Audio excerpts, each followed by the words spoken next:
ಕಿಸಾನ್ ವಾಣಿ.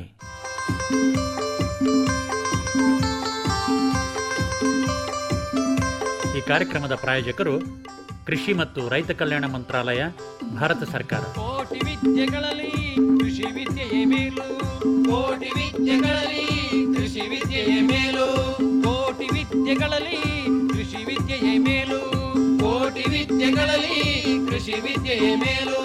ಕೃಷಿತೋ ನಾಸ್ತಿ ದುರ್ಭಿಕ್ಷ, ಕೃಷಿತೋ ನಾಸ್ತಿ ದುರ್ಭಿಕ್ಷ, ಕೃಷಿತೋ ನಾಸ್ತಿ ದುರ್ಭಿಕ್ಷ, ಕೃಷಿತೋ ನಾಸ್ತಿ ದುರ್ಭಿಕ್ಷ.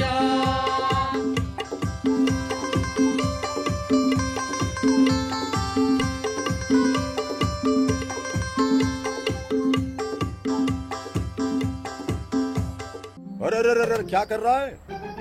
इधर इधर इधर हम बोल रहे हैं तेरे बीजू का. उतला बोल रहा है? हाँ, पक्षियों से तो हम खेत को बचा लेते हैं, पर इन घातक रसायनों से कैसे बचाएं? मतलब? देख बेटा, तू जो ये अंधाधुंध रसायन मिलाता है ना, मिट्टी की सेहत बिगड़ने लगी है. और जब माटी ही कमजोर पड़ जाएगी तो उपज कैसे सेहतमंद होगी? अरे पहले ऐसा नहीं था. पूछना अपने बड़े बुजुर्गों से, कैसे फसल लहलहाती थी, शुद्धता झलकती थी. हाँ, माटी भी तंदुरुस्त और लोग भी. अरे पहली वाली बात कहाँ? पर अब तो सभी डाले हैं. सब नहीं, आज भी लाखों जागरूक किसान परंपरागत विधि से फसल उगा रहे हैं. खर्चा कम और उपज की कीमत भी बेहतर पा रहे हैं. सच है? रे बेटे, एक्सपीरियंस से बता रहे हैं. धूप में बाल सफेद नहीं किए हैं. हाँ. ठीक है भाई, मैं भी आज से जैविक खेती शुरू करूंगा. माटी से प्रेम की परंपरा है, परंपरागत खेती.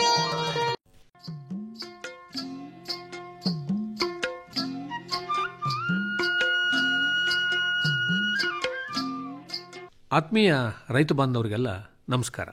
ಇವತ್ತು ನಮ್ಮ ಜೊತೆಯಲ್ಲಿ ಕೊಡಗು ಜಿಲ್ಲೆ ಪೊನ್ನಂಪೇಟೆ ತಾಲೂಕು ಬಾಳಲೆ ಸಮೀಪ ಇರುವಂತಹ ಕೋಣನಕಟ್ಟೆಯ ಅಜ್ಜಿನಿಕಂಡ ತಿಮ್ಮಯ್ಯ ಅವರಿದ್ದಾರೆ. ಅವರ ಕೃಷಿ ಅನುಭವಗಳನ್ನು ತಿಳ್ಕೊಳ್ಳೋಣ. ನಮಸ್ಕಾರ ತಿಮ್ಮಯ್ಯ ಅವರೇ. ನಮಸ್ಕಾರ ಜಗದೀಶ್. ತಾವು ಎಷ್ಟು ವರ್ಷದಿಂದ ಕೃಷಿಯಲ್ಲಿ ತೊಡಗಿದ್ದಾರೆ? ನಾವೊಂದು 20-25 ವರ್ಷದಿಂದ ಕೃಷಿಯಲ್ಲಿ ತೊಡಗಿದ್ದೀವಿ. ಅಂದರೆ ನಿಮ್ಮ ತಂದೆಯವರು ಕೃಷಿ ಮಾಡ್ತಾ ಇದ್ದಾರೆ? ಹೌದು, ತಂದೆಯವರು ಕೃಷಿ ಮಾಡ್ತಾ ಇದ್ರು. ನಾವು ವಿದ್ಯಾಭ್ಯಾಸ ಆದಮೇಲೆ ಕೃಷಿಯಲ್ಲಿ ತೊಡಗಿದ್ದೀವಿ. ಎಲ್ಲಿವರೆಗೂ ವಿದ್ಯಾಭ್ಯಾಸ ಮಾಡಿದ್ರಿ? ನಾವು BA ವಿದ್ಯಾಭ್ಯಾಸ ಆದಮೇಲೆ ನಿಮ್ಮ ತಂದೆಯವರಿಗೆ ಬೆಂಬಲವಾಗಿ ಹೌದು ಕೃಷಿ ಅವರಿಂದನೇ ಒಂದು ಅನುಭವ ಬಂತು ನಿಮಗೆ? ಹೌದು. ಮುಖ್ಯವಾಗಿ ಯಾವ್ಯಾವ ಬೆಳೆ ಬೆಳೀತೀರ ತಿಮ್ಮಯ್ಯ ಅವರು? ಪ್ರಮುಖವಾಗಿ ರೋಬಸ್ಟ ಕಾಫಿಯನ್ನು ಬೆಳೀತಾ ಇದ್ವಿ. ಅದರೊಟ್ಟಿಗೆ ಕಾಳು ಮೆಣಸು, ಸ್ವಲ್ಪ ಭತ್ತ ಇತ್ತು. ಈಗ ಅದನ್ನ ಅಡಿಕೆ ಬೆಳೆಯಾಗಿ ಮಾಡಿದ್ದೀವಿ. ಕಿತ್ತಳೆಯೂ ಇದೆ. ಇವತ್ತು ಕೊಡಗಿನಲ್ಲಿ ಅಡಿಕೆಯನ್ನ ರೈತ ಬಾಂಧವರು ಹೆಚ್ಚು ಬೆಳೆಯೋದಕ್ಕೆ ಆಸಕ್ತಿ ತೋರಿಸ್ತಾ ಇದ್ದಾರೆ. ಹೌದು, ನೀವು ಕೂಡ ಬೆಳೀತಾ ಇದ್ದೀರಾ? ಹೌದು. ಎಷ್ಟು ಪ್ರದೇಶದಲ್ಲಿ ಬೆಳೀತಾ ಇದ್ದೀರಾ ಅಡಿಕೆನ? ನಾವೊಂದು 4 ಎಕರೆ ಗದ್ದೆಯಲ್ಲಿ ಅಡಿಕೆ ಬೆಳೆದು, ಆಮೇಲೆ ತೋಟ ಮಧ್ಯವೂ ಇದೆ. ಎಲ್ಲ ಸೇರಿ ಒಂದು 10-12 ಎಕರೆಯಲ್ಲಿ ನಾವು ಅಡಿಕೆ ಬೆಳೀತಾ ಇದ್ದೀವಿ. ಅಂದ್ರೆ ಇಷ್ಟು ಪ್ರಮಾಣದಲ್ಲಿ ಅಡಿಕೆ ಬೆಳೀತಾ ಇದ್ದಾರಲ್ಲ, ಏನ್ ಕಾರಣ ಇದಕ್ಕೆ ಅಂತೀರಿ? ಒಂದು, ಕಾಫಿಯಲ್ಲಿ ಮಳೆ ಅಥವಾ ಬೇರೆ ಏನಾದರೂ ಕಾರಣದಿಂದ ಫಸಲು ಕಮ್ಮಿ ಆದರೆ ನಮ್ಮ ಮೇನ್ ಆಧಾರ ಇರುವುದೇ ಕಾಫಿಯಲ್ಲಿ. ಅದು ವ್ಯತ್ಯಾಸ ಆದರೆ ಬೇರೆ ಏನು, ಕಾಳು ಮೆಣಸು ಅಂದ್ರೆ ಬಹಳ ಸೂಕ್ಷ್ಮ, ಸ್ವಲ್ಪ ಪ್ರಕೃತಿಯಲ್ಲಿ ವ್ಯತ್ಯಾಸ ಆದರೂ ಏನು ಸಿಗೋದಿಲ್ಲ. ಅದಕ್ಕೆ ನಾವು ಯೋಚನೆ ಮಾಡಿದಾಗ ಅಡಿಕೆ ಒಂದು ಪರ್ಯಾಯ ಬೆಳೆಯಾಗಿ ಬೆಳಿಬಹುದು ಅಂತ ಅನಿಸ್ತು. ಹಾಗಾಗಿ ಅಡಿಕೆಯನ್ನು ಬೆಳೆಯಕ್ಕೆ ಮತ್ತೆ ಬೆಲೆನೂ ಚೆನ್ನಾಗಿರುತ್ತೆ. ಬೆಲೆನೂ ಚೆನ್ನಾಗಿರ್ತದೆ, ಮತ್ತೆ ಖರ್ಚು ಅಷ್ಟೇ ಬಹಳ ಕಮ್ಮಿ. ಕಾಫಿಗೆ 100 ರೂಪಾಯಿ ಖರ್ಚಾದ್ರೆ ಇದಕ್ಕೆ ಬರೀ 30 ರೂಪಾಯಿ ಖರ್ಚಾಗೋದು. ಅಷ್ಟು ಕಮ್ಮಿ ಖರ್ಚಲ್ಲಿ ಒಳ್ಳೆ ಇಳುವರಿ ಪಡೆದು ಯಾವುದೇ ಪ್ರತಿಕೂಲ ಹವಾಮಾನ ಇದ್ರೂ ಸಮೇತ ನಾವು ಒಳ್ಳೆ ಬೆಳೆಯನ್ನು ಪಡಿಬಹುದು. ಅಂದ್ರೆ ಈಗ ಗದ್ದೆನಲ್ಲಿ ಸುಮಾರು ಒಂದು 4 ಎಕರೆ ಈ ಅಡಿಕೆ ಬೆಳೀತಿದ್ವಿ ಅಂತ ಹೇಳಿದ್ರಿ. ಹೌದು. ಈ ಅಡಿಕೆ ಬೆಳೆಯೋದಕ್ಕೆ ಏನು ಮಾರ್ಪಾಡು ಮಾಡ್ಕೊಂಡ್ರಿ ಗದ್ದೆನಲ್ಲಿ? ಗದ್ದೆನಲ್ಲಿ ಮಾರ್ಪಾಡು ಅಂದ್ರೆ ಚರಂಡಿ. 9 ಅಡಿಗೆ 9 ಅಡಿಗೆ ಅಡಿಕೆ ಸಾಲು ಬರ್ತದೆ. ಅದಕ್ಕೆ ನೀರು ನಿಲ್ಬಾರ್ದು. ಅದಕ್ಕೆ ಆಳವಾದ ಬಸಿಗಾಲುವೆ ಹಾಕಿ ಚರಂಡಿ ಮಾಡಬೇಕು. ಮತ್ತೆ ಅಡಿಕೆ ನಡುವ ಗುಂಡಿ 1.5 ಅಡಿ ಆಳ, 2 ಅಡಿ ಅಗಲ ಇರಬೇಕು. ಆಮೇಲೆ ಅದಕ್ಕೆ ಕೊಟ್ಟಿಗೆ ಗೊಬ್ಬರ ಗುಂಡಿಯ ಅರ್ಧ ಭಾಗಕ್ಕಂತ ಮಾತ್ರ ಹಾಕಬೇಕು. ಅದ್ರ ಮಧ್ಯದಲ್ಲಿ ಅಡಿಕೆ ಸಸಿಯನ್ನು ನೆಡಬೇಕು. ಆಮೇಲೆ 2-3 ವರ್ಷದಲ್ಲಿ ನಮಗೆ ಬೇರೆ ಕೊಟ್ಟಿಗೆ ಗೊಬ್ಬರ ಅಥವಾ ಸೊಪ್ಪು ಅದನ್ನು ಹಾಕಿ ಕಾಲಕ್ರಮೇಣವಾಗಿ ಆ ಗುಂಡಿಯನ್ನು ಮುಚ್ಚುತ್ತಾ ಬರಬೇಕು. ಮರ ದೊಡ್ಡದಾದ್ಮೇಲೆ ಅದು ಸುತ್ತ ಒಂದು ಅರ್ಧ ಅಡಿಯಷ್ಟು ಚರಂಡಿಯಾಗಿ ಇಟ್ಟು ಅದಕ್ಕೆ ನಾವು ಏನೆಲ್ಲ ಗೊಬ್ಬರ ಹಾಕಬೇಕು ಅದನ್ನ ಹಾಕಬೇಕು. ಅದಲ್ಲದೆ ಎತ್ತರದಲ್ಲಿ ಮಣ್ಣು ಹಾಕೋದು ಮಾಡಿದ್ರೆ ಪೋಷಕಾಂಶಗಳು ನಷ್ಟ ಆಗ್ತದೆ, ಅಡಿಕೆ ಚೆನ್ನಾಗಿ ಬರೋದಿಲ್ಲ. ಈ ರೀತಿ ಮಾಡಿದ್ರೆ ಅಡಿಕೆ ಚೆನ್ನಾಗಿ ಬರ್ತದೆ. ಅಂದ್ರೆ ಯಾವ ತಳಿ ಅಡಿಕೆಯನ್ನ ಹಾಕೊಂಡಿದ್ರೆ ತಾವು? ಮುಖ್ಯವಾಗಿ ತೀರ್ಥಹಳ್ಳಿ. ತೀರ್ಥಹಳ್ಳಿ ಎತ್ತರ ಅಂತಾರೆ. ಎತ್ತರ ಆದ್ರೆ ಕೊಡಗಿನ ಹವಾಗುಣಕ್ಕೆ ಬಹಳ ಸೂಕ್ತವಾಗಿದೆ. ಈಗ ಯಾವುದೋ ಹೊರನಾಡು ಅಂತ ಒಳ್ಳೇದು ಅಂತೇಳಿ ಹೇಳ್ತಾರೆ, ಆದ್ರೆ ನಾವು 90% ತೀರ್ಥಹಳ್ಳಿ ಇರೋದು. ಸ್ವಲ್ಪ ಮಂಗಳ ಇದೆ. ನಮಗೆ ತೀರ್ಥಹಳ್ಳಿ ಬಹಳ ಒಳ್ಳೆ ಪರಿಣಾಮ ಕೊಟ್ಟಿದೆ. ಅಂದ್ರೆ ಮಳೆನೂ ತಡ್ಕೊಂಡು ಬೆಳೆಯುತ್ತೆ. ಹೌದು, ಎಷ್ಟೇ ಮಳೆ ಬಂದ್ರು ಅದನ್ನ ತಡೀತದೆ. ಅಂದ್ರೆ ಸಸಿಗಳು ಎಲ್ಲಿ ಕೊಂಡ್ಕೊಂಡ್ರಿ ನೀವು? ಮೊದಲು ನಾವು ತೀರ್ಥಹಳ್ಳಿಂದೇ ತರಿಸಿದ್ವಿ. ತಂದೆಯವರು ತಂದಿದ್ದು ಶಿವಮೊಗ್ಗದ ತೀರ್ಥಹಳ್ಳಿಂದ ತಂದು ನಟ್ಟು ಅದನ್ನ ಬೆಳೆಸಿದ್ವಿ. 9 ಅಡಿ 9 ಅಡಿ. ಅದು ನಾರ್ತ್ ಈಸ್ಟ್ ಅಂತ ಹೇಳ್ತೀವಿ. ಆ ಲೆಕ್ಕದಲ್ಲೇ ನಡಬೇಕು. ಅಂದ್ರೆ ಒಂದ್ರದ್ದು ನೆರಳು ಇನ್ನೊಂದಕ್ಕೆ ಬೀಳ್ಬೇಕು. ಹಾಗೆ ಕಾರಣ ಏನು? ಆಗ ಸ್ಪ್ಲಿಟ್ ಬಾರ್ಕಿಂಗ್ ಅಂತ ಹೇಳ್ತೀವಿ, ಕಾಂಡ ಸೀಳೋದು ಅದು ತಡೀತದೆ. ಎಷ್ಟೋ ಜನರಲ್ಲಿ ಕಾಂಡ ಸೀಳುವಿಕೆ ಆಗ್ತಾ ಇದೆ. ಅದು ಬಿಸಿಲಿಂದ ಅಲ್ಲ, ಅದು ಗೊಬ್ಬರ ಜಾಸ್ತಿಯಾಗಿ ಯೂರಿಯಾ ಜಾಸ್ತಿಯಾಗಿ ಅದರಿಂದ ಆಗೋ ಚಾನ್ಸಸ್ ಜಾಸ್ತಿ. ಯಾಕಂದ್ರೆ ನಾನು 2-3 ಅಡಿಕೆಗೆ ಅಂತಾನೆ ಇರೋ ತೋಟಗಾರಿಕೆ ಸೆಮಿನಾರ್ಗೆ ಹೋಗಿ ಅಲ್ಲಿ ಅವ್ರ ವಿಜ್ಞಾನಿಗಳು ಹೇಳಿದ್ದಾರೆ, ಅದು ಕೇವಲ ಬಿಸಿಲಿಂದ ಅಲ್ಲ, ಯೂರಿಯಾ ಜಾಸ್ತಿಯಾಗಿ. ಈಗ ತೋಟಗಾರಿಕೆ ಬೆಳೆಗೆ ಬಹಳ ಕಮ್ಮಿ ಯೂರಿಯಾ ಸಾಕು, ಕಾಫಿಗೆ ಇರೋಷ್ಟು ಬೇಡ. ಕಾಫಿದು 3ರಲ್ಲಿ 1 ಪಾಲು ಯೂರಿಯಾ ಇದ್ರೆ ಸಾಕು. ಅದರಿಂದ ಹಾಗೆ ಮಾಡಿದಾಗ ನಮಗೆ ಸೀಳುವುದು ಬಹಳ ಕಮ್ಮಿ ಆಯಿತು. ಮತ್ತೆ ಅಡಿಕೆ ಬೆಳವಣಿಗೆಯಲ್ಲಿ ನಮಗೆ ಸುಮಾರು ಉತ್ತಮ ರೀತಿಯಲ್ಲಿ. ಮತ್ತೆ ಮಧ್ಯಾಹ್ನ ಆದ್ಮೇಲೆ ಏನು ಬಿಸಿಲು ಬರುತ್ತಲ್ಲ, ಹೌದು, ಅದು ಸ್ವಲ್ಪ ತೊಂದರೆ ಕೊಡುತ್ತೆ ಅಡಿಕೆಗೆ ಅಂತ ಕೇಳಿದೀವಿ. ಅದು ಮೇನ್ ಆಗಿ ನಮ್ಮ ಗೊಬ್ಬರದಲ್ಲಿ ನಾವು ವ್ಯತ್ಯಾಸ ಮಾಡಿದ್ರೆ ಅಡಿಕೆಗೆ ತೊಂದರೆ ಆಗ್ತದೆ. ಅದಲ್ಲದೆ ಒಂದು ರೀತಿಯಲ್ಲಿ ನಾವು ತೋಟಗಾರಿಕೆ ಗಿಡಗಳಿಗೆ ಯಾವ ರೀತಿಯಲ್ಲಿ ಗೊಬ್ಬರ ಬೇಕು ಆ ರೀತಿಯಲ್ಲಿ ಹಾಕಿದ್ರೆ ಯಾವುದೇ ತೊಂದರೆ ಬರೋದಿಲ್ಲ. ಮತ್ತೆ ತುಂಬಾ ಒಣಗಿದ ಜಾಗದಲ್ಲಿ ನೀರಿನ ನಿರ್ವಹಣೆ ಬೇಕು, ಸ್ಪ್ರಿಂಕ್ಲರ್ ಮಾಡಲೇಬೇಕು. ಡ್ರಿಪ್ ಇರಿಗೇಷನ್ ಬೇಕು ಅಂತಾನೆ ಇಲ್ಲ, ಮಾಮೂಲು ಆಗಿ ನೀರು ಇಡ್ಬೋದು. ಎಲ್ಲದಕ್ಕಿಂತ ಮುಖ್ಯವಾಗಿ ಗೊಬ್ಬರ ಕೊಡಬೇಕು. ಯಾವ ಗೊಬ್ಬರ ಯಾವ ಬೆಳೆಗೆ ಎಷ್ಟು ಗೊಬ್ಬರ ಕೊಡಬೇಕು ಅಂತ ಹೇಳೋದು ರೈತ ತಿಳಿದಿರ್ಬೇಕು. ಈಗ 4 ಎಕರೆಯನ್ನ ಭತ್ತದ ಗದ್ದೆ ಇರುವಂತ ಜಮೀನಲ್ಲಿ ಹಾಕೊಂಡಿದ್ದೀರಾ ನೀವು? ಹೌದು. ಇನ್ನು ಉಳಿದ 7-8 ಎಕರೆ ಎಲ್ಲಿ ಮಾಡ್ಕೊಂಡಿದ್ದೀರಾ? ಅದೆಲ್ಲ ತೋಟದ ಮಧ್ಯೆ ಹಾಕಿದ್ವಿ. ಕಾಫಿ ಇದರಲ್ಲಿ ಹಾಕಬಹುದು. ಆದ್ರೆ ಕಾಫಿಗೆ ಗೊಬ್ಬರ ಹಾಕುವಾಗ ಆ ಗೊಬ್ಬರವನ್ನು ಅಡಿಕೆಗೆ ಹಾಕಬಾರ್ದು, ಅದಕ್ಕೆ ಸಪರೇಟ್ ಆಗಿ ಹಾಕಬೇಕು. ಈಗ ರೈತರು ಮಾಡೋ ಇನ್ನೊಂದು ತಪ್ಪು ಅಂದ್ರೆ ಅದೇ, ಅದು ಕಾರ್ಮಿಕರ ಕೊರತೆ ಆಗಿರ್ಬೋದು, ಇಲ್ಲಾಂದ್ರೆ ಅದು ಖರ್ಚು ನಿರ್ವಹಿಸುವ ಬಗ್ಗೆ ಆಗಿರ್ಬೋದು. ಅದು ತಪ್ಪು ಅಂತ ಹೇಳಲ್ಲ, ಸಾಧಾರಣವಾಗಿ ಎಲ್ಲರೂ ಮಾಡುವಂತ ಒಂದು ಕ್ರಮ. ಅದರಿಂದ ಏನಾಗಿದೆ, ಕಾಫಿಗೆ 30-32% ಯೂರಿಯಾ ಇದ್ರೂ ಒಪ್ತದೆ ರೋಬಸ್ಟಾ ಕಾಫಿಗೆ. ಆದ್ರೆ ಇದಕ್ಕೆ 10% ಸಾಕು, ಕಡಿಮೆ ಬೇಕಾಗ್ತದೆ.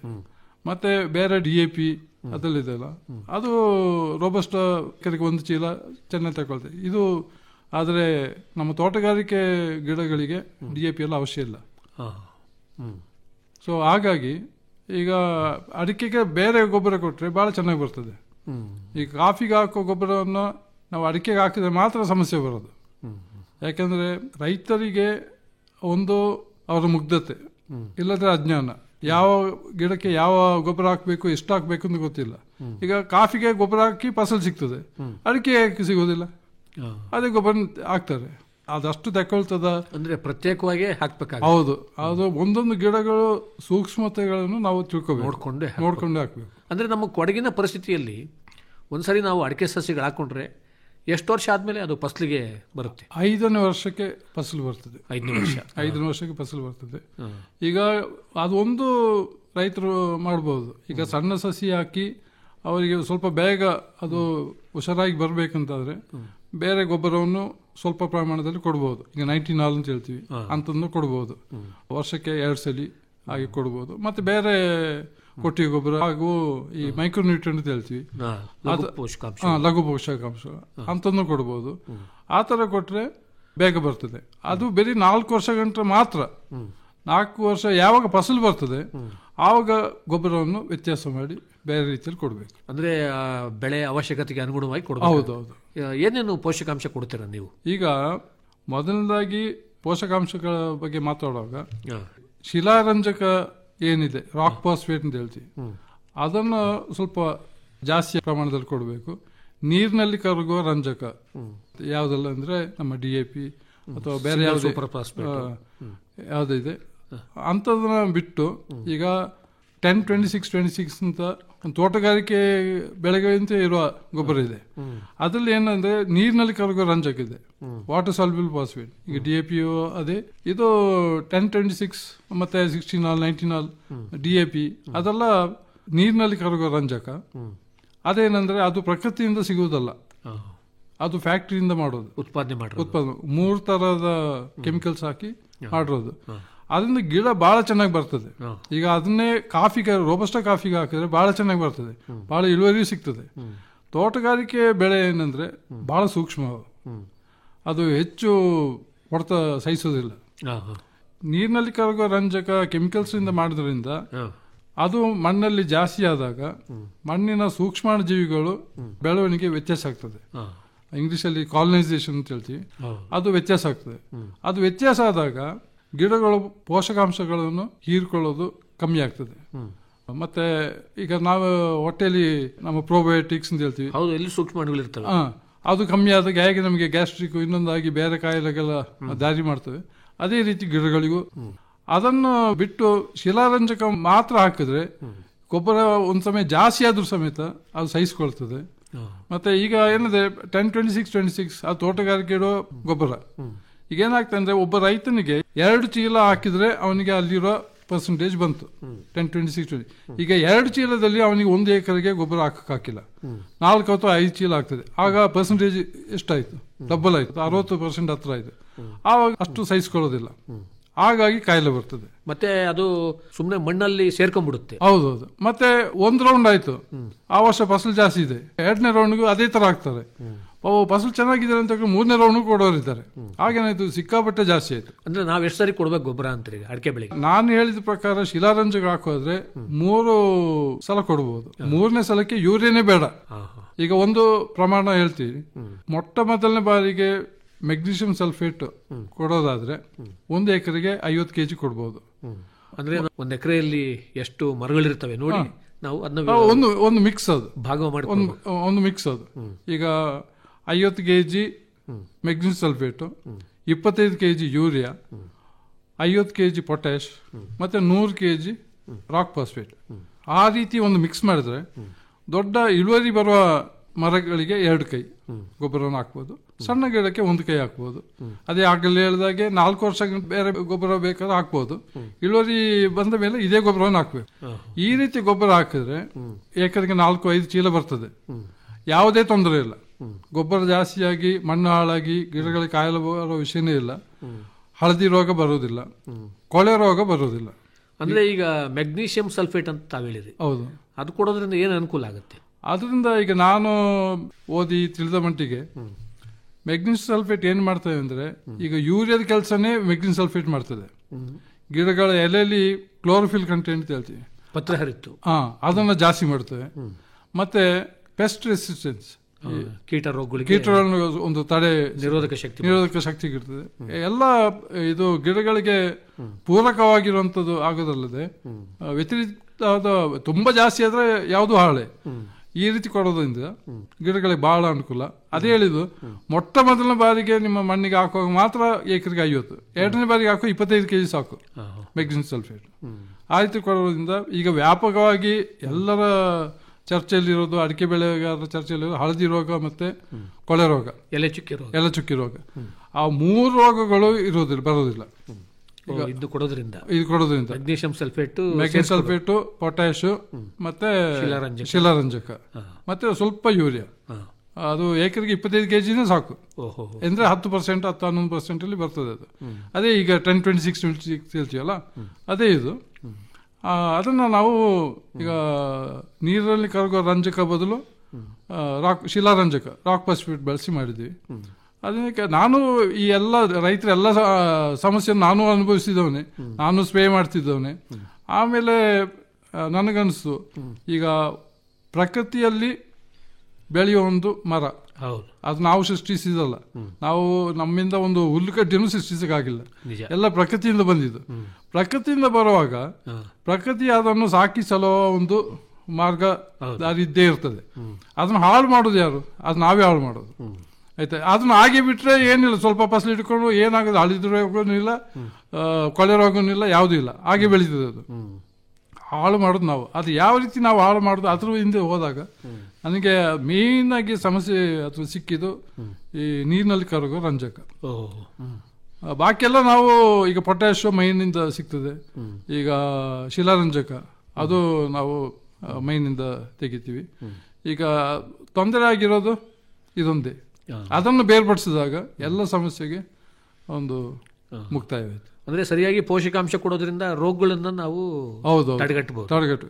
ಈಗ ನಮ್ಮ ಕಡೆ ಮಳೆ ಕಮ್ಮಿ, 40-50 ಇಂಚು ಮಳೆ ಆಗೋದು. ಕೆಲವರು ಹೇಳ್ತಾರೆ, ಓ ಅದು ನಿಮ್ಮಲ್ಲಿ ಮಳೆ ಕಮ್ಮಿ ಅದರಿಂದ ಬರೋದಿಲ್ಲ ಅಂತ.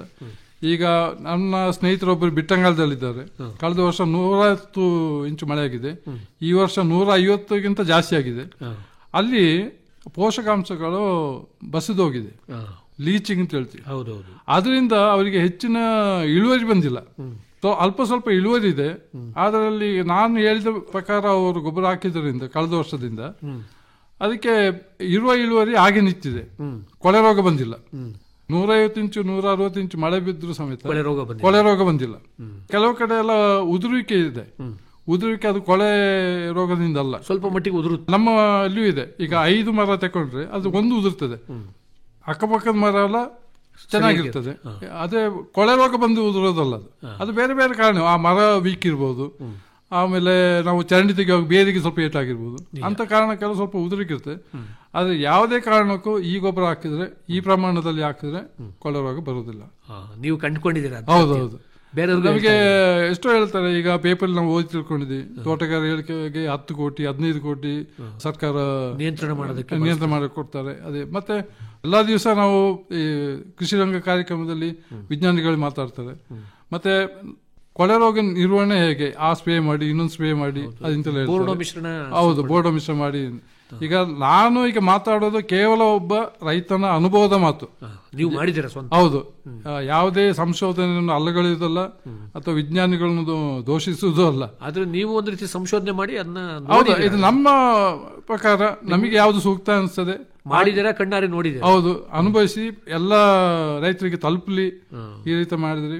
ಇನ್ನೊಂದು ಏನಂದ್ರೆ, ಹೇಗೆ ಈಗ ತೋಟಗಾರಿಕೆ ಬೆಳೆಗೆ 10-26-26 ಒಂದು ಗೊಬ್ಬರ ಮಾಡಿದ್ದಾರೆ, ಅದನ್ನೇ ಶಿಲಾರಂಜಕ ಬಳಸಿ ಮತ್ತೆ ಮೆಗ್ನೀಷಿಯಂ ಸಲ್ಫೇಟ್ ಸೇರಿಸಿ ಒಂದು ಹರಳು ರೂಪಾಂತರ ಒಂದು ಗೊಬ್ಬರವನ್ನು ಮಾಡಿದ್ರೆ ಅದು ಎಷ್ಟೋ ಒಂದು ಪ್ರಯೋಜನ ಆಗ್ತದೆ ಅಂತ ನನ್ನ ಅನಿಸಿಕೆ. ಜೊತೆಗೆ ಲಘು ಪೋಷಕಾಂಶಗಳು ಕೊಡಬೇಕಾಗತ್ತೆ. ಹೌದೌದು. ಈಗ ಲಘು ಪೋಷಕಾಂಶಗಳನ್ನು NPK ಒಟ್ಟಿಗೆ ಕಾನೂನು ಪರವಾಗಿ ಸೇರಿಸಬಾರ್ದು ಅಂತ ಏನಾದ್ರು ಇದ್ರೆ ಬೇಕಾದ್ರೆ ಹಾರ್ಟಿಕಲ್ಚರ್ ಸ್ಪೆಷಲ್ ಅಂತ ಒಂದು ಗೊಬ್ಬರ ಮಾಡಲಿ ಅವರು. ಅದು ಬೇರೆ ಹಾರ್ಟಿಕಲ್ಚರ್ ಗಿಡಕ್ಕಿಂತ ಹಾಕಿರೋದು. ಹಾಗೆ ಬೋರಾನ್ ಕೊಡಬೇಕು ಅಂತಾರೆ. ಹೌದು, ಕಾಯಿಗಳು ಸೀಳುವಿಕೆ ಆಗುವಾಗ ಬೋರಾನ್ ಕೊಡ್ತಾರೆ ಅಂತ ಹೇಳಿ. ಉದುರೋದು. ಹೌದು, ಅದೆಲ್ಲ ಬೋರಾನ್ ಕಮ್ಮಿ ಇದ್ರೆ ಆಗ್ತದೆ ಅಂತ ಹೇಳ್ತಾರೆ. ಅದೆಷ್ಟು ಗ್ರಾಮ್ ಕೊಡ್ತೀರಾ ಒಂದೊಂದು ಮರಕ್ಕೆ? ಅದು ಸಪರೇಟ್ ಆಗಿ ಕೊಡಲ್ಲ. ಈಗ ಲಘು ಪೋಷಕಾಂಶ ಅಂದ್ರೆ ಅದು ಸಪರೇಟ್ ಆಗಿ ಒಂದು ಮಿಶ್ರಣ ಸಿಗ್ತದೆ. ಒಂದು ಬ್ಯಾಗಲ್ಲಿ 10 kg ಇರ್ತದೆ 1 ಎಕರೆಗೆ ಅಂತ. ಅದೊಂದು ಮರಕ್ಕೆ 100 ಗ್ರಾಮ್ ಪ್ರಕಾರ ಕೊಡ್ತೀವಿ. ಮತ್ತೆ ಸಾಕು. ಅಂದ್ರೆ ಎಲ್ಲಾ ಪೋಷಕಾಂಶನೂ ಬರುತ್ತೆ. ಸತ್ತು, ಜಿಂಕ್ ಬರುತ್ತೆ. ಹೌದೌದು. ಮತ್ತೆ ನಾವು ಅಂತ ಮಣ್ಣನ್ನು ಹಾಳು ಮಾಡುವಂತ ಗೊಬ್ಬರ ಹಾಕ್ತಾ ಇಲ್ಲ, ನಾವು ಶಿಲಾರಂಜಕ ಹಾಕೋದು. ಅದರಿಂದ ಎಲ್ಲವನ್ನು ಸಹಿಸ್ಕೊಳ್ತದೆ. ಮತ್ತೆ 1 ರೌಂಡ್ ಕೊಟ್ಟಿಗೆ ಗೊಬ್ಬರ ಕೊಡ್ಲೇಬೇಕು. ಅದು ನವೆಂಬರ್-ಡಿಸೆಂಬರ್ ಟೈಮಲ್ಲಿ ಅಡಿಕೆಗೆ ಹಾಕಿದ್ರೆ ಅದು ಬರೋ ಬೇಸಿಗೆ ಕಾಲ, ಬೇರುಗಳು ತಂಪಾಗಿರ್ತವೆ. ಅದು ಇನ್ನು ಬರುವ ಫೆಬ್ರವರಿ-ಮಾರ್ಚ್ ಮೇಲೆ ಹೂ ಬರೋ ಟೈಮಲ್ಲಿ ವರೆಗೆ ಚೆನ್ನಾಗುತ್ತೆ. ನಮ್ಮ ಕೊಡಗಿನ ಪರಿಸ್ಥಿತಿಯಲ್ಲಿ ಮಳೆ ನಿಂತ ಮೇಲೆ ಕೊಟ್ಟಿಗೆ ಗೊಬ್ಬರ ಕೊಡೋದು ಒಳ್ಳೆಯದು. ಹೌದೌದು. ಯಾಕೆಂದ್ರೆ ಇಲ್ಲ ಅಂದ್ರೆ ಮಳೆಗಾಲಕ್ಕಿಂತ ಮುಂಚೆ ಕೊಟ್ಟರೆ ಇನ್ನೂ ಹೆಚ್ಚು ತೇವಾಂಶ ಬೇರ್ಗೆಲ್ಲ ತೊಂದರೆ ಆಗಬಹುದು. ಹೌದೌದು. ನೀವು ಅದನ್ನ ಸತ್ಯ ಕಂಡುಕೊಂಡಿದ್ದೀರಾ? ಹೌದೌದು. ಇದೆಲ್ಲ ಮೊದಲು ಹೇಳಿದಾಗೆ ಅನುಭವದ ಮಾತಷ್ಟೇ. ಈಗ ನಮ್ಮಲ್ಲೇನೋ ಒಂದು 6 ತಿಂಗಳು ಮಳೆ ಇರುತ್ತೆ ಕೊಡಗು ಜಿಲ್ಲೆಯಲ್ಲಿ. ಆದ್ರೆ ಅಡಿಕೆಗೆ ನೀರು ಬಹಳ ಅವಶ್ಯಕ ಅಲ್ವಾ? ಇದಕ್ಕೆ ನೀರಾವರಿ ವ್ಯವಸ್ಥೆ ಏನಾದ್ರು ಇದೆಯಾ? ನೀರಾವರಿ ವ್ಯವಸ್ಥೆ ನಾವು ಮಾಮೂಲಾಗಿ ಸ್ಪ್ರಿಂಕ್ಲರ್ ಮಾಡ್ತೀವಿ. ಹನಿ ನೀರಾವರಿ ಅಲ್ಲ, ಮಾಮೂಲಾಗಿ. ಅಂದ್ರೆ ಕೆರೆ ಏನಾದ್ರು ಇದೆಯಾ? ಹೌದೌದು, ಕೆರೆ, ದೊಡ್ಡ ಕೆರೆ ಇದೆ, ಅದ್ರಲ್ಲಿ ನೀರು ಮಾಡ್ತಾ ಇದ್ವಿ. ಮತ್ತೆ ಈ ರೀತಿ ಈಗ ನಾವು ಮಾತಾಡಿದ ಲೆಕ್ಕದಲ್ಲಿ ಇರುವ ಗೊಬ್ಬರವನ್ನು ಹಾಕಿದ್ರೆ ಹೆಚ್ಚಿಗೆ ನೀರಿಲ್ಲದಿದ್ರೂ ತಡೀತದೆ. ತಿಂಗಳಿಗೆ ಒಂದ್ಸಲ ನೀರು ಕೊಟ್ಟರು ಸಾಕಾಗುತ್ತೆ. ಸಾಕಾಗ್ತದೆ. ಸಣ್ಣ ಕೆರೆ ಇರೋರು ತಿಂಗಳಿಗೆ ಒಂದ್ಸಲ ನೀರು ಕೊಟ್ಟರು ಸಾಕು. ಬಿಸಿಲಿಗೆ ಈಗ 40 ಡಿಗ್ರಿ ಹತ್ರ ಬರ್ತದೆ ಉಷ್ಣಾಂಶ. ಸ್ವಲ್ಪ ಬಾರ್ದಾಗೆ ಇರ್ತದೆ, ಆದ್ರೆ ಬೇರೆ ತೊಂದರೆ ಏನಾಗಲ್ಲ. ನೀರು ಕೊಟ್ರೆ ಅದೆಲ್ಲ ರೆಡಿ ಆಗ್ತದೆ. ನೀವು ಸ್ಪ್ರಿಂಕ್ಲರೇ ಮಾಡ್ಕೊಂಡಿದ್ದೀರಾ? ಹೌದೌದು. ಸ್ಪ್ರಿಂಕ್ಲರೇ ಒಳ್ಳೇದು ಅಂತೀರಾ? ಹನಿ ನೀರಾವರಿ ಒಳ್ಳೇದು, ಆದ್ರೆ ಖರ್ಚು ಜಾಸ್ತಿ ಆಗ್ತದೆ ಸಾಧಾರಣ ರೈತರಿಗೆ. ಈಗ ಸರ್ಕಾರದಿಂದ ಸಬ್ಸಿಡಿ ಇದೆ, ಅದ್ರ ನಿರ್ವಹಣೆ ಕಷ್ಟ. ಹನಿ ನೀರಾವರಿ ವ್ಯವಸ್ಥೆ ಎಲ್ಲ ಮಾಡಬಹುದು. ಅಲ್ಲಿಂದ ಕಳೆ ಬಂದ್ರೆ ಕಳೆ ಕೀಳುವಾಗ ಪೈಪ್ ಲೇಟ್ ಆಗ್ತದೆ. ಮತ್ತೆ ಬೇರೆ ಬೇರೆ ಕಾರಣ, ಈಗ ಇರುವೆಗಳು ಕಚ್ಚಿ ಹಾನಿ ಮಾಡ್ತೇವೆ, ಇಲಿ ಕಚ್ಚಿ ಹಾಳು ಮಾಡ್ತೇವೆ, ಅವೆಲ್ಲ ಇದೆ. ಸಬ್ಸಾಯಿಲ್ ಅಂತ ಹೇಳ್ತೀವಿ, ಮಣ್ಣೊಳಗೆ ಹಾಕುವಂತ ಇದು ಇದೆ. ಈಗ ಒಳಗೆ ಏನಾದ್ರು ಪೈಪ್ ಬಿಟ್ರೆ ಆ ಸಾಲು ಪೂರ್ತಿ ಬರ್ಬೇಕಾಗತ್ತೆ. ಹೌದು, ಮತ್ತೆ ಅದಕ್ಕೆ ನೀರೇ ಸಿಗಲ್ಲ, ಅಂತದೆಲ್ಲ ಇದೆ. ಮತ್ತೆ ಖರ್ಚು ಜಾಸ್ತಿ ಹಾಗೆಲ್ಲ ಇದೆ. ಅದರಿಂದ ಸ್ಪ್ರಿಂಕ್ಲರ್ ಇದ್ರೆ ಒಳ್ಳೆ, ತಿಂಗಳಿಗೆ ಒಂದ್ಸಲಿ ನೀರು ಕೊಟ್ಟರು ಸಾಕು. ನಿಮ್ಗೇನು ಸಮಸ್ಯೆ ಏನಾಗಿಲ್ಲ ತೇವಾಂಶದ್ದು? ಇಲ್ಲ ಇಲ್ಲ, ಅದರಲ್ಲಿ ಒಂದು ಮಳೆ ಕಮ್ಮಿ, ಮತ್ತೆ ಚರಂಡಿ ವ್ಯವಸ್ಥೆ ಚೆನ್ನಾಗಿದೆ, ಹಾಗಾಗಿ ತೇವಾಂಶದ್ದು ಇಲ್ಲ. ಅದೇ ಹೇಳಿದಲ್ಲ, ಈಗ ಹೆಚ್ಚಿನ ತೇವಾಂಶ ಬರುವಲ್ಲಿ ಸಮೇತ ಏನು ಸಮಸ್ಯೆ ಆಗಿಲ್ಲ. ಈಗ ಬಿಟ್ಟಂಗಾಲದಲ್ಲಿ 150 ಇಂಚು ಮಳೆ ಸಿಗುವಲ್ಲಿ ಸಮೇತ ಕೊಳೆರಾಗ ಬಂದಿದೆ. ಫಸಲು ವ್ಯತ್ಯಾಸ ಆಗಿದೆ, ಲೀಚಿಂಗ್ ಆಗಿ ಫಸಲು ವ್ಯತ್ಯಾಸ ಆಗಿದೆ. ಮತ್ತೆ ಕಾಫಿ ತೋಟದಲ್ಲಿ ನೆರಳೆಲ್ಲ ಇರುತ್ತಲ್ಲ, ಅದರಿಂದ ನಮ್ಮ ಅಡಿಕೆ ಬೆಳೆಗೆ ಏನು ತೊಂದರೆ ಆಗಲ್ವಾ? ನೆರಳು ಅಡಿಕೆಗೆ ಬೇಡ. ನೆರಳಿನ ಮರ ಇದ್ದಷ್ಟು ಅಡಿಕೆ ಆಗ್ಲಿ ತೆಂಗಾಗ್ಲಿ ಬಿಸಿಲನ್ನು ಇಷ್ಟಪಡುವಂತ ಮರ. ಅದು ಯಾವ ಕಡೆ ಸ್ವಲ್ಪ ನೆರಳಿನ ಮರ ಇದೆ ಅದನ್ನು ಸ್ವಲ್ಪ ತಪ್ಪಿಸಿ ಇದನ್ನು ನಟ್ಟು. ಈಗ 10 ಅಡಿಗೆ ನಾವು ಕಾಫಿ ಗಿಡವನ್ನು ನಟ್ರೆ 18 ಅಡಿ ಅಥವಾ 20 ಅಡಿಗೆ ಅಡಿಕೆಯನ್ನು ನಡೋದು. ಆವಾಗ ಯಾವುದೇ ಸಮಸ್ಯೆ ಇಲ್ಲದೆ. ಮತ್ತೆ ಅಡಿಕೆ ಮರದ ನೆರಳು ಕಾಫಿಗೂ ಅನುಕೂಲ ಆಗುತ್ತೆ. ಹೌದು, ಫಿಲ್ಟರ್ ಶೇಡ್ ಅಂತ ಹೇಳ್ತೀವಿ, ಆ ರೀತಿ ಬರ್ತದೆ. ತುಂಬಾ ಕಾಫಿ ಸಾಲಲ್ಲಿ ಅಡಿಕೆ ನಾಡೋದು ಸರಿಯಲ್ಲ. ಈಗ 10 ಅಡಿಗೆ ಕಾಫಿ ನಟ್ರೆ 20 ಅಡಿಗೆ ಅಡಿಕೆಯನ್ನು ನಡ್ಬೋದು. ಆ ರೀತಿ ಮಾಡಿದ್ರೆ ಉತ್ತಮ. ಮತ್ತೆ ಗೊಬ್ಬರ ಅಷ್ಟೇ, ಅದಕ್ಕೆ ಬೇರೆ ಇದಕ್ಕೆ ಬೇರೆ ಹಾಕ್ಬೇಕು, ಪ್ರತ್ಯೇಕವಾಗಿ ಹಾಕ್ಬೇಕು. ಒಂದೇ ಸೂತ್ರನ ಎಲ್ಲದಕ್ಕೂ ಅನುಸರಿಸ ಇಲ್ಲ ಇಲ್ಲ, ಪ್ರತಿಯೊಂದು ಬೇರೆ. ಹೇಗೆ ನಾವು ಮನುಷ್ಯರು ಎಲ್ಲರೂ ಬೇರೆ ಬೇರೆ ಒಬ್ಬೊಬ್ರಿಗೂ ಒಂದೊಂದು ಇಷ್ಟ ಇರುತ್ತೆ. ಹೌದೌದು, ಅದೇ ರೀತಿಯಾಗಿ ಬೆಳೆಗಳಿಗೂ ನಾವು ಪ್ರತ್ಯೇಕವಾಗಿ ಗೊಬ್ಬರ ಕೊಡಬೇಕಾಗತ್ತೆ. ಇಳುವರಿ ಹೇಗಿದೆ ತಿಮ್ಮಯ್ಯ ಅವರು? ಇಳುವರಿ ಚೆನ್ನಾಗಿದೆ. 10 ರಿಂದ 15 kg ಅಷ್ಟು ಇಳುವರಿ ಪಡಿತೀವಿ ಅಡಿಕೆಯಲ್ಲಿ ಸರಾಸರಿ. ಒಂದೊಂದು ಮರಕ್ಕೆ ಒಂದು 600 ರಿಂದ 650 700 ಕ್ವಿಂಟಲ್ ಗಂಟ ನಾವು ಈ 12 ಎಕರೆಯಲ್ಲಿ ಇಳುವರಿಯನ್ನು ಪಡೆದಿದ್ದೀವಿ. ಅಂದ್ರೆ ನೀವೇ ಕೊಯ್ಲು ಮಾಡಿಸ್ತಾ ಇದ್ರ? ಹೌದು. ಮತ್ತೆ ಇದರಲ್ಲಿ ರೈತರಿಗೆ ಏನು ಅನುಕೂಲ ಅಂದ್ರೆ ಬಹಳ ಖರ್ಚು ಕಮ್ಮಿಯಲ್ಲಿ ಅಡಿಕೆಯನ್ನು ಬೆಳಿಬಹುದು. ಈಗ 2 ಸಲಿ ಅಥವಾ 3 ಸಲಿ ನಾವು ಗೊಬ್ಬರ ಹಾಕ್ತಿವಿ. ಒಂದು ಸಲಿಗೆ ಈಗ ಹೇಳಿದ ಪ್ರಮಾಣದಲ್ಲಿ ಗೊಬ್ಬರ ಹಾಕಿದ್ರೆ ಹಾಕುವ ಖರ್ಚು ಸೇರಿ 5,000 ರೂಪಾಯಿ ಬರ್ತದೆ. ಅದೇ ನೀವು ಬೇರೆ DAP ಸೇರಿಸಿ ಅಥವಾ 99 ಸೇರಿಸಿ ಹಾಕೋದ್ರೆ 10-12 ಸಾವಿರ ಗಂಟೆ ಹೋಗ್ತದೆ. ಮತ್ತೆ ಅದಾದ್ಮೇಲೆ ಸ್ಪ್ರೇ ಮಾಡಬೇಕು, ಬೋರ್ಡೋ ಸ್ಪ್ರೇ ಮಾಡಬೇಕು. ಆ ಖರ್ಚು 2 ಸಲ ಎಲ್ಲ ಮಾಡ್ತಾರೆ. ಆಗ ಏನಾಗ್ತದೆ, ಅದೊಂದು 8-10 ಸಾವಿರ ಜಾಸ್ತಿ ಆಗ್ತದೆ ಏಕರಿಗೆ. 18-20 ಸಾವಿರ ಆಗ್ತದೆ. ಅದೆಲ್ಲ ತಪ್ಪಿಸಿ 5,000 ರೂಪಾಯಿ ಒಳಗೆ. ಮತ್ತೆ ಅದಾದ್ಮೇಲೆ ಕೊಟ್ಟಿ ಗೊಬ್ಬರ ಕೊಡಬೇಕು. ಕೊಟ್ಟಿ ಗೊಬ್ಬರ ಅಲ್ಲದೆ ಈ ಗೊಬ್ಬರವನ್ನು 5,000 ರೂಪಾಯಿ ಒಳಗೆ ಒಂದು ಸಲಿ ಹಾಕೋದ್ರಲ್ಲಿ ಮುಗಿಸಬಹುದು. ಅಷ್ಟು ಕಡಿಮೆ ಖರ್ಚಿನಲ್ಲಿ ಅಡಿಕೆ ಬೇಸಾಯ ಮಾಡಬಹುದು, ಖಂಡಿತ ಮಾಡಬಹುದು. ಯಾವುದೇ ಕೊಳೆ ರೋಗ ಬರೋದಿಲ್ಲ. ಅದಕ್ಕೆ ಉದಾಹರಣೆ ಕೊಟ್ಟಿದ್ದೀನಿ, ಬಿಟ್ಟಂಗಾಲದಲ್ಲಿ ನಾವು ಹೇಳ್ದಾಗೆ ಮಾಡಿ ಯಾವ ರೀತಿ ಆಗಿದೆ ಅಂತ. ಮತ್ತೆ ಅದೇ ರೀತಿ ಅರಬಿಕೆ ಬೆಳೆಯನ್ನು ಬೆಳಿಬಹುದು. ಈಗ ತೋಟಗಾರಿಕೆ ಬೆಳೆಗೆ ಹೇಗೆ ಕಮ್ಮಿ ಗೊಬ್ಬರ ಸಾಕು, ಅದೇ ರೀತಿ ಈಗ ಅರಬಿಕೆ ಬೆಳೆಗೂ ಸಾಕು, ಕಡಿಮೆ. ಈಗ 95% ಬೆಳೆಗಾರರು ಕೊಡಗಿನಲ್ಲಿ ರೋಬಸ್ಟ ಬೆಳೆಯೋರು. ಈಗ ಪ್ಲಾಂಟರ್ಸ್ ಅಂತ ಎಣಿಸ್ಕೊಂಡವರು ಎಲ್ಲ ರೋಬಸ್ಟ ಬೆಳೆಯೋರು. ಅವರು ಉತ್ತಮ ಕೃಷಿಕರು ಅಂತ ಹೇಳಿ ಅವ್ರು ಕಾಫಿ ಬೆಳೀತಾ ಇಲ್ಲ. ಅವರು ಪ್ಲಾಂಟರ್ಸ್ ಆಗಿರೋದು ರೋಬಸ್ಟದಿಂದ. ಯಾಕಂದ್ರೆ ರೋಬಸ್ಟಕ್ಕೆ ನೀವು ಯಾವ ಗೊಬ್ಬರ ಕೊಟ್ಟರು ತಗೊಳ್ತದೆ, ನಿರ್ವಹಣೆ ಸುಲಭ. ಎಷ್ಟು ಕೊಟ್ಟರು ಅದಕ್ಕೆ ಅನುಗುಣವಾಗಿ ಫಸಲು ಕೊಡುತ್ತೆ. ಹೌದು, ಚೆನ್ನಾಗಿ ನೀರಾವರಿ ವ್ಯವಸ್ಥೆ ಇರೋರು 40 ಬ್ಯಾಗ್ ಗಂಟ ಕೊಯ್ತಾರೆ. ಈಗ ಏನಾಗ್ತದೆ, ಇನ್ನೂ ಹೊಸ ರೀತಿಯಲ್ಲಿ ಗೊಬ್ಬರ ಕೊಟ್ಟು 50 ಬ್ಯಾಗ್ 60 ಬ್ಯಾಗ್ ಅಂತ ಕೊಡ್ತಾರೆ. ಹಾಗೆ ಮಾಡೋದು ಏನಾಗ್ತದೆ, ಈಗ ಅದಕ್ಕೂ ಕೊಳೆ ರೋಗ ಬಂದಿದೆ. ಹೌದು, ಹೆಚ್ಚು ಮಳೆ ಆದಾಗ. ಯಾಕಂದ್ರೆ ಗೊಬ್ಬರ ಜಾಸ್ತಿ, ಅದು ಗಿಡ, ಅದು ಮಿಷಿನ್ ಅಲ್ಲ, ಫ್ಯಾಕ್ಟ್ರಿ ಅಲ್ಲ, ಅದಕ್ಕೆ ಒಂದು ಮಿತಿ ಅಂತ ಇರ್ತದೆ. ಸರಿ, ಈಗ ಮುಖ್ಯವಾಗಿ ನೀವು ಅಡಿಕೆ ಫಸಲನ್ನ ಬೇರೆಯವರಿಗೆ ಕೊಟ್ಬಿಡ್ತಾರೆ ಗುತ್ತಿಗೆಗೆ. ಹೌದು. ಖರ್ಚು ವೆಚ್ಚ ಹೋಲಿಸಿದ್ರೆ ಹೇಗೆ ಅನ್ಸುತ್ತೆ ಅಡಿಕೆ ಕೃಷಿ? ಖರ್ಚು ವೆಚ್ಚ ಅಂದರೆ ನಾವು ಅದೇ ಈಗ ನಾ ಹೇಳಿದ ಪ್ರಕಾರ ಒಂದ್ಸಲಿ ಗೊಬ್ಬರ ಹಾಕುವಾಗ 5,000 ರೂಪಾಯಿ ಬರ್ತದೆ ಅಷ್ಟೇ. ಒಂದು 2 ಸಲ ಅಥವಾ 3 ಸಲ ನಾವು ಗೊಬ್ಬರ ಹಾಕಿ ಎಕರೆಗೆ ಎಲ್ಲಗೆ ಒಂದು 20,000 ರೂಪಾಯಿ ಒಳಗೆ ಎಲ್ಲ ಗೊಬ್ಬರ ಮುಗೀತು. 3 ಸಲ ಹಾಕೋ ಒಂದು ಎಕರೆಗೆ. ಬೇರೆ ರೀತಿಯಲ್ಲಿ ಗೊಬ್ಬರ ಹಾಕಿ ನಾ ಹೇಳ್ದಲ್ಲ, ಈಗ ಒಂದು ಸಲಿಗೆನೆ 10-15,000 ರೂಪಾಯಿ ಬರ್ತದೆ. ಇದರಲ್ಲಿ 3 ಸಲ 15, ಇನ್ನೊಂದು 2,000 ಎಕ್ಸ್ಟ್ರಾ ಇಟ್ಕೊಂಡು 18,000 ರೂಪಾಯಲ್ಲಿ 1 ಎಕರೆ ಖರ್ಚು ಮುಗೀತು. ಅದರಲ್ಲಿ 600-700 ಕ್ವಿಂಟಲ್ವರೆಗೆ 600 ಇಟ್ಕೊಳ್ಳಿ, ಅಷ್ಟು ಫಸಲನ್ನು ಪಡೆಯಬಹುದು. ನಿಮ್ಮ 7-8 ಎಕರೆ ಅಂದ್ರೆ ನಿಮ್ದು 10-12 ಎಕರೆ. ಹೌದು, 11-12 ಎಕರೆ ಇದೆ. ಹೌದು, ಅಷ್ಟರ ಮಟ್ಟಿಗೆ ಬರುತ್ತೆ. ಹೌದು, ಅದ್ರ ಒಳ್ಳೆ ಬೆಲೆನೂ ಇದೆ ಅಲ್ವಾ? ಹೌದು, ಬೆಲೆನೂ ಇದೆ. ಖರ್ಚು ವೆಚ್ಚ ಹೋಲಿಸಿದ್ರೆ ಒಳ್ಳೆ ಲಾಭದಾಯಕ. ಹೌದು. ಮತ್ತೆ ಇದೇ ರೀತಿ ಗೊಬ್ಬರವನ್ನು ಅರ್ಬಿಕಾಗೆ ಕೊಟ್ರೆ ಅದಕ್ಕೂ ಯಾವುದೇ ಸ್ಪ್ರೇ ಬೇಡ.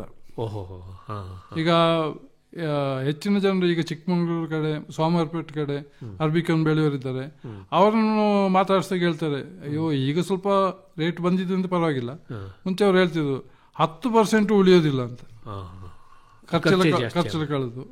ಇದೇ ರೀತಿ ಹಾಕಿದ್ರೆ ಸ್ವಲ್ಪ ಅಂತ ದೊಡ್ಡ ಫಸಲು ಇಲ್ಲದ್ರೆ ಒಂದು ಅವರೇಜ್ ಫಸಲು ಬರ್ತದೆ, ಮತ್ತೆ ಯಾವುದೇ ರೋಗ ಇಲ್ಲ. ಫಸಲು ತುಂಬಾ ಕಮ್ಮಿ ಅಂತಲ್ಲ, ಈಗ ಅದರಲ್ಲಿ ಒಂದು ಎಕರೆಗೆ 20-25 ಅಂತ ಬಂದ್ರೆ ಈಗ ಒಂದು 2-3 ಬ್ಯಾಗ್ ಕಮ್ಮಿ ಆಗ್ಬೋದು ಇದು. ಆದ್ರೆ ಗಿಡಕ್ಕೆ ಯಾವುದೇ ತೊಂದರೆ ಇಲ್ಲ, ಸ್ಪ್ರೇ ಮಾಡೋದಿಲ್ಲ. ಮಲೆನಾಡಿನ ತೆರಾಲ್ ಹತ್ರ ಪೋರಾಡ್ ಅಂತ ಹೇಳೋ ಜಾಗ ಇದೆ, ಅಲ್ಲಿ ನನ್ನ ಸ್ನೇಹಿತರೊಬ್ಬರ ತೋಟದಲ್ಲಿ ಅರ್ಬಿಕೆ ಬೆಳಿತೀವಿ 6 ಎಕರಲ್ಲಿ. ಈ 3ನೇ ವರ್ಷದ ಫಸಲಿಗೆ ಬಂದಿದೆ, ಯಾವುದೇ ಸ್ಪ್ರೇ ಇಲ್ಲದೆ ಬೆಳಿತಾ ಇದ್ದೀವಿ. ಒಳ್ಳೆ ವಿಚಾರ. ಅಷ್ಟು ಮಳೆ ಬರೋ ಜಾಗದಲ್ಲಿ ಸುತ್ತಮುತ್ತಲು ಎಲ್ಲ ರೋಬಸ್ಟನ್ನೇ ಬೆಳಿತಾ ಇರೋದು. ಅವರು ಕಾಫಿಗೆ ಹೊಸಬ್ರು, ಚೇತನ್ ಅಂತ, ಅವರು IT ಕೆಲಸ ಇಂಜಿನಿಯರ್. ಅವರು ಇಲ್ಲಿ ಬಂದು ನನ್ನ ಪರಿಚಯ ಆಗಿ ಅವರ ತೋಟಕ್ಕೆ ಹೋಗಿ ಇದು ಮಾಡಿದ್ರು. ಅವರಿಗೆ ಕಾಡು ಮರ ಎಲ್ಲ ಹಾಗೆ ಇಟ್ಕೊಳ್ಬೇಕು, ನೆರಳು ಜಾಸ್ತಿ ಇರಬೇಕು, ಮತ್ತೆ ಅವ್ರು ಸ್ವಲ್ಪ ಪರಿಸರವಾದಿ. ಹಾಗೆ ಬೆಳೆಯೋದ್ರೆ ನಿಮ್ಗೆ ರೋಬಸ್ಟ್ ಆಗೋದಿಲ್ಲ, ಅರಬಿಕ ಬೇಕಾದ್ರೆ ಬೆಳೀರಿ. ನಾ ಹೇಳಿದ ಪ್ರಕಾರ ಬೆಳೆದ್ರೆ ಯಾವ ಸ್ಪ್ರೇ ಬೇಡ ಅಂತಿಲ್ಲ, ಅವ್ರು ನಂಬಲಿಲ್ಲ. ಈಗ 3ನೇ ವರ್ಷ ಫಸಲಿಗೆ ಬಂದಿದೆ, ಯಾವುದೇ ತೊಂದರೆ ಇಲ್ಲದೆ ಅರಬಿಕ ತಗೊಳ್ತಾ ಇದ್ದಾರೆ. ಹೌದೌದು. ಆತ್ಮೀಯ ರೈತ ಬಾಂಧವರೇ, ಕಡಿಮೆ ಖರ್ಚಿನಲ್ಲಿ ಅಡಿಕೆ ಕೃಷಿಯನ್ನು ಮಾಡಬೇಕು ಅನ್ನೋಂಥವ್ರು ಅಜ್ಜಿನಿಕಂಡ ತಿಮ್ಮಯ್ಯ ಅವರನ್ನು ಅವರ ಮೊಬೈಲ್ ದೂರವಾಣಿ ಸಂಖ್ಯೆಯಲ್ಲೂ ಕೂಡ ಸಂಪರ್ಕಿಸಬಹುದು. ದೂರವಾಣಿ ಸಂಖ್ಯೆ ಹೀಗಿದೆ: 944 92 52 ದೂರವಾಣಿ ಸಂಖ್ಯೆಯನ್ನು ಮತ್ತೊಮ್ಮೆ ಕೇಳಿ: 944 92 52 ತುಂಬ ಸಂತೋಷ ತಿಮ್ಮಯ್ಯ ಅವರೇ, ತಾವಿದವರೆಗೂ ನಮ್ಮ ರೈತ ಬಾಂಧವರಿಗೆ ಮತ್ತು ರೈತ ಮಹಿಳೆಯರಿಗೆ ಕಡಿಮೆ ಖರ್ಚಿನಲ್ಲಿ ಅಡಿಕೆ ಕೃಷಿಯನ್ನು ಹೇಗೆ ಮಾಡಬಹುದು ಅನ್ನೋದನ್ನ ನಿಮ್ಮ ಸ್ವಂತ ಅನುಭವದಿಂದ ತಾವು ಕಂಡುಕೊಂಡಿದ್ದೀರಲ್ಲ, ಆ ಎಲ್ಲ ವಿಚಾರಗಳನ್ನು ಬಹಳ ಸವಿಸ್ತಾರವಾಗಿ ತಿಳಿಸ್ಕೊಟ್ಟಿದ್ದಾರೆ. ನಿಮಗೆ ತುಂಬ ಧನ್ಯವಾದಗಳು. ನಮಸ್ಕಾರ. ನಮಸ್ಕಾರ. ಇವರನ್ನು ಸಂದರ್ಶಿಸಿದವರು PM ಜಗದೀಶ್. ಪ್ರಧಾನಮಂತ್ರಿ ಕಿಸಾನ್ ಮಾನ್ಧನ್ ಯೋಜನೆ ಸಿಗುವುದು ಪೆನ್ಷನ್ನ ಆಸರೆಯು ಆಗದು ನಿರಾಸರೆ ಇನ್ನು ಸಿಗುವುದು ಸಂತಸದ ಕ್ಷಣವು ಕಳೆಯುವುದು ಸುಖದಿಂದ ವೃದ್ಧಾಪ್ಯ ರಕ್ಷಿತ ಆಗುವ ಅನ್ನದಾತ ಸುರಕ್ಷಿತ ಆಗುವ ಅನ್ನದಾತ. ಪ್ರಧಾನಮಂತ್ರಿ ಕಿಸಾನ್ ಮಾನ್ಧನ್ ಯೋಜನೆಯಿಂದ ಲಘು ಮತ್ತು ಸಣ್ಣ ಹಿಡುವಳಿದಾರ ರೈತರ ಭವಿಷ್ಯವಾಗುತ್ತೆ ಸುರಕ್ಷಿತ. 60 ವರ್ಷ ವಯಸ್ಸಾದ ನಂತರ 3,000 ರೂಪಾಯಿಗಳ ಮಾಸಿಕ ಪೆನ್ಷನ್ ಖಚಿತ. 55ರಿಂದ 200 ರೂಪಾಯಿಗಳ ಮಾಸಿಕ ಶುಲ್ಕ ನೀಡಿ 18ರಿಂದ 40 ವರ್ಷ ತನಕ ರೈತರು ಪ್ರವೇಶಿಸಬಹುದು. ಈ ಅಂಶದಾನ ಯೋಜನೆಯಲ್ಲಿ ಸರ್ಕಾರ ನೀಡುತ್ತದೆ ಸಮಪಾಲು ಕೊಡುಗೆ. ಎಲ್ಲ ರೈತ ಬಾಂಧವರು ಈ ಸೇವೆಯ ಪ್ರಯೋಜನಕ್ಕಾಗಿ ಜನಸೇವಾ ಕೇಂದ್ರಕ್ಕೆ ಹೋಗಿ ಉಚಿತವಾಗಿ ತಮ್ಮ ಹೆಸರನ್ನು ನೋಂದಾಯಿಸಿಕೊಳ್ಳಿ. ಪ್ರಧಾನಮಂತ್ರಿ ಕಿಸಾನ್ ಮಾನ್ಧನ್ ಯೋಜನೆ ಅನ್ನದಾತರ ಪರಿಶ್ರಮಕ್ಕಾಗಿ ಈಗ ಪೆನ್ಷನ್ನಿಂದ ಅವರ ಮನೆ ಸುರಕ್ಷಿತ. ಕೃಷಿ ಮತ್ತು ರೈತ ಕಲ್ಯಾಣ ಖಾತೆ ಭಾರತ ಸರ್ಕಾರದ ವತಿಯಿಂದ ಜನಹಿತಕ್ಕಾಗಿ ಜಾರಿ. ಇದುವರೆಗೆ ಕಿಸಾನ್ ವಾಣಿ ಕೇಳಿದಿರಿ.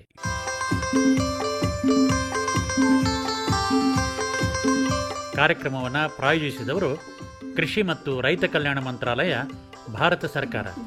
ಕೋಟಿ ವಿದ್ಯೆಗಳಲ್ಲಿ ಕೃಷಿ ವಿದ್ಯೆಯೇ ಮೇಲು, ಕೋಟಿ ವಿದ್ಯೆಗಳಲ್ಲಿ ಕೃಷಿ ವಿದ್ಯೆಯೇ ಮೇಲು, ಕೋಟಿ ವಿದ್ಯೆಗಳಲ್ಲಿ ಕೃಷಿ ವಿದ್ಯೆಯೇ ಮೇಲು, ಕೋಟಿ ವಿದ್ಯೆಗಳಲ್ಲಿ ಕೃಷಿ ವಿದ್ಯೆಯೇ ಮೇಲು. ಕೃಷಿತೋ ನಾಸ್ತಿ ದುರ್ಭಿಕ್ಷ